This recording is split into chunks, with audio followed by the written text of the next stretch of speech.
എവിടെന്നാ വരുന്നത്? കൊല്ലം. തൃശ്ശൂരിൽ ആദ്യമായിട്ടാണ്? അല്ലല്ല, അതിന് വന്നിട്ടുണ്ട്. വന്നിട്ടുണ്ട്. അപ്പൊ ഇതിനു മുമ്പും കലോത്സവങ്ങളിൽ പങ്കെടുത്ത്? കഴിഞ്ഞ 3 വർഷം കൊണ്ട് കലോത്സവത്തിൽ പങ്കെടുക്കുന്നു. പൂരത്തിന് വന്നിട്ടുണ്ടോ? വന്നിട്ടില്ല. വന്നിട്ടില്ല. പക്ഷെ നമ്മൾ കൊട്ടും. അതെ, കൊട്ടും മേളവും കൂടെ ഉണ്ട് എന്നുള്ളതാണ്. അതെ. അപ്പൊ പെർഫോമൻസിലോട്ട്.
നല്ലൊരു കൈയടി നമുക്ക് കൊടുക്കാം.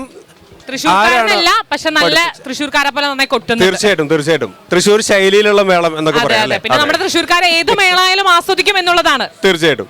അപ്പൊ ഇത് ആരുടെ കീഴിലാണ് പഠിക്കുന്നത്? പുയപ്പള്ളി ഗിരീഷ്. അവിടെ നാട്ടിൽ തന്നെ ഉള്ള അല്ലേ? എത്ര വേറെ എവിടെയെങ്കിലും കൊട്ടാൻ പോവാറുണ്ടോ? ഉണ്ട്. പുയപ്പള്ളി ഗിരീഷ് സാറിന്റെ കീഴിൽ അഭ്യസിച്ച 16ഓളം കുട്ടികൾ ഈ സംസ്ഥാന കലോത്സവത്തിൽ പങ്കെടുത്ത് ഏകര നേടിയിട്ടുണ്ട്. ഗുരുവിന്റെ കീഴിൽ. താങ്കൾ എത്ര നാളായിട്ട് പഠിക്കുന്നു? 6 വർഷം കൊണ്ട് പഠിക്കുന്നു. അപ്പൊ അതിന്റെ ഒരു പൊലിമ ഇതിൽ കാണാനും. അതെ, ആ ഒരു എക്സ്പീരിയൻസും തടക്കവും. എന്തായാലും വൺസ് അഗൈൻ കൺഗ്രാറ്റുലേഷൻ. യെസ്.